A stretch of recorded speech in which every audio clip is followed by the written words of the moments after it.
New this afternoon, the heavy rains causing problems for some residents in the town of Jordan who had to evacuate their homes due to flooding.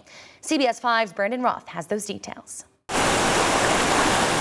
Raging waters in Jordan this morning after a night of heavy rain. I moved out here in 1963 and I've never seen the creek up this high. The water levels here rising so quickly, firefighters say several homes along Valley Drive had to be evacuated. Around 6 o'clock last night, we were activated for multiple water emergencies.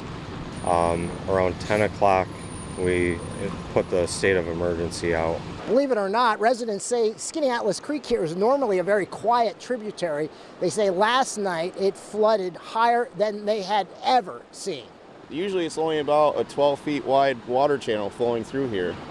And this is the worst it's ever been in 33 years I've ever seen it. So, wow, it's absolutely mind-blowing. The Mechanic Street Bridge in the center of town also flooded.